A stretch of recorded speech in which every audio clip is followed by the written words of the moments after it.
Hi, friend. I'm so grateful you've joined me on the Jesus Over Everything show. If you haven't heard the news, we have gone retro this summer. For the months of June and July, we are featuring our 5-word prayers daily. This show started as, and so many of you love so much, 5-minute podcast shows on topics of all kinds. The short inspiration you need for every day of the week. So enjoy these shows, keep listening all summer, and see you right here back in August for a powerful season 6. Hi, and welcome to the 5-Word Prayers Daily, a 5-day-a-week daily devotional where we share the word, prayers, and our heart. I'm Lisa Whittle, and I welcome you to just 5 minutes with me, which I trust and pray will be 5 minutes well spent. Continuing on in our parenting month, and in particular this week of the real-life, nitty-gritty, hard parenting stuff. Hard on the kids too, by the way. We're talking dating and heartbreak today. Some of you single 20-somethings may also want to listen in because it's a current situation for you too. Oh goodness, it's so hard to have relationships and get our heart broken, isn't it? And these kids maneuvering all this, we need Jesus' help. So let's talk about it in just a minute. So I need to make this disclaimer right off the top, and that is that my kids are not big daters.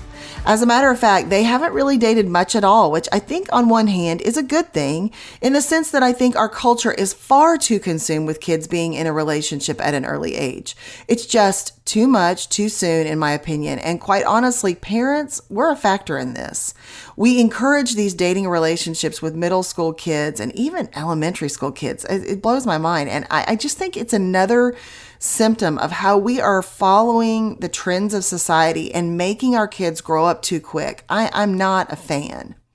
But I do understand that we have natural attractions to each other, even at young ages, and there's nothing wrong with that. I also think as kids get into upper high school and such, it's good to go out some with each other to get a sense for what we want and what we don't want in a mate later on, if we end up getting married, discover what we're looking for down the road, and get a little bit of experience. So I'm sort of mixed on the whole dating thing in high school, to be honest.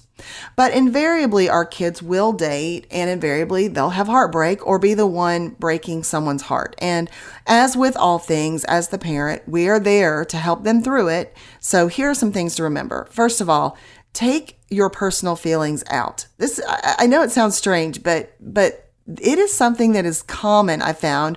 We women do it a lot, to be honest, and it's really detrimental. But here's what I mean. When our kids get into heartbreak or get into a dating relationship, we project back into 11th grade and we relive our own drama, our own relationships, and often we don't mean to, but we make that moment about us in some way. We get overly emotional or upset or quite honestly into it. And before we know it, we're acting like the high school kid. We need to stay above the fray. It's not about us.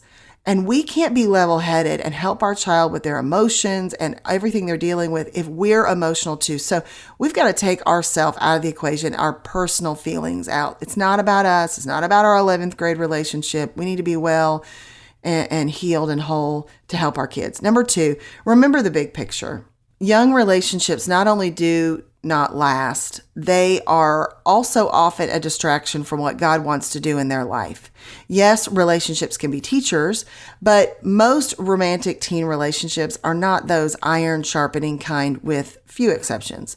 So while we should honor our child's feelings, which at the time is very real, we also want to help them stay focused on the bigger goals of their life, to live for Jesus, to serve people, to discover who God created us as an individual to be, to do our best in our school and work to the glory of God.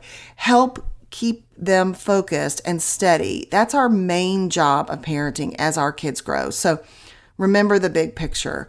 And then 3, just be there to listen. Do so much listening, do so much holding and touching, as much as they'll allow, obviously, as teens, and letting them know that you get that this is a hard moment in their life. Don't dismiss their feelings.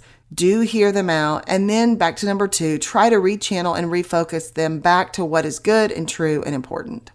And one last thing, if you have a boy and he's being insensitive to a girl, maybe leading her on or just generally being kind of a jerk, don't allow that to go on. Sit him down and shoot him straight. And if need be, make him apologize to her. I've done that a time or two with my boys because even good guys don't know how to treat a female at a young age. And girl moms, if you see that your daughter is a little too eager for male attention or leading a guy on or just not behaving with good accountability, take care of that as well. Yes, each sex is responsible for themselves, but we're to help each other out and not hinder one another. That is biblical. A good quick prayer to pray for our kids as they maneuver their relationships. God, help them with relationships. They, as well as us, need His guidance in this area so much. Join me tomorrow on the 5-Word Prayers Daily. Jesus is everything, and may He be your everything today. Thanks for listening to the 5-Word Prayers Daily. Did you know I have free Bible study resources? Yep, all on my website, lisawhittle.com. Just go to the top, the tab, and you can find all the free stuff there. I'd love for you to do my Declare study or my Jesus Strong. Any of that is all there available to you. Take part in that if you would, and you'll be blessed.